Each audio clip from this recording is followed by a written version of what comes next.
டேய் டேய் சுகர் பேஷண்ட்ரா நான் முன்னாடி தானே டேப்லெட் போட்டேன் அரை மணி நேரத்தில் சாப்பிட்றேன் நான் வரலாற்றுறது இப்போ நிறுத்திட்டேன் ஆனால் இன்னும் ஆடினது பத்தியா சுகரு இந்த பாரு உன் ஆட்டம் பாட்டத்தெல்லாம் விட்டுரு என்னதான் இருந்தாலும் இன்னொரு வீட்டுக்கு வாழ போற பொண்ணு. ஐயா அது என்னத்துக்கு இன்னொரு வீட்டுக்கு வாழ போகுது? ஏன் ஸ்ட்ரைட்டா நம்ம வீடு தான். ஏன்னா எங்க வீடு தானே எதிர் வீடு, அதானே ஈஸி. பாத்தீங்களா என்னாச்சு உங்க முன்னாடியே எப்படி பேசுறான்னு. இவன்லாம் ஸ்கூலுக்கே போனதில்லை, ஆனா காலேஜுக்கு போறான் என் பொண்ணை ஃபாலோ பண்றதுக்காக. பொண்ணை பெத்தா மட்டும் போதுமா? அது எங்க போது வரும் பார்க்க வேணாம். வேணாம் வேணும். என் பின்னாடி வராத. அதான் கூடவே வரேன்னு.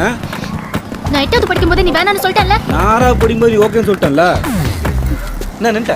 உனக்கு மொட்டை மாடிக்கு வந்து மூஞ்சி காட்டும்போதே சீனு சொல்லிட்டு வந்தேன்ல. டக்குன்னு பைப் பிடிச்சி கீழே இறங்கி வந்து மறுபடியும் முன்னாடி வந்து என் மூஞ்சி காட்டல. அதான் எங்க அம்மா செருப்பு காட்டினாங்க. அன்னியே உன் காலேஜ் வந்து அவ்வளோ ஆயிட்டு சோற அசால்ட்டா தாண்டி உன் கிளாஸ் ரூம் பாஸ்ல ஸ்டைலா நிகழா. அடச்சை, அதுக்கு தான் பிரின்சிபல் கிட்ட சொல்லி போலீஸ் கம்ப்ளைண்ட் பண்ணி முட்டிக்கு முட்டி தட்டல. அப்ப உள்காயத்தை உள்ளே வச்சுக்கின்னு வெளியே வந்து உனக்கு பட்டோஸ் தரல. நான் வாங்கினேனா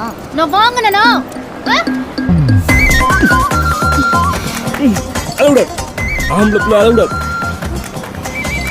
இதுடா. லவ்ல வாங்குறது மேட்டர் இல்லைம்மா, அப்படியே தூக்கி கொடுக்கணும். கொடுக்குறியா?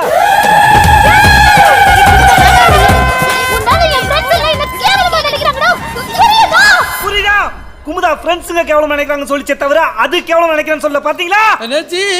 ஐயோ எங்க இந்தியா பிடிச்சிங்க இந்த இழவுக்கு தான் லவ் மேட்ருக்கெலாம் நான் வர்றதே இல்லை. லோ சுகர் வேற வந்த டீயும் ஆனால் அனுப்பிச்சிட்டீங்க. ஏய் சுபா முஞ்சி குமார்,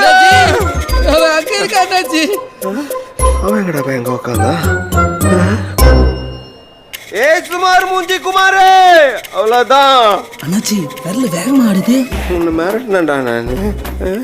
கண்ணு கூட சாப்பிட்டு ஃப்ரெஷ்ஷாக ஆரம்பிச்சிடலாமா?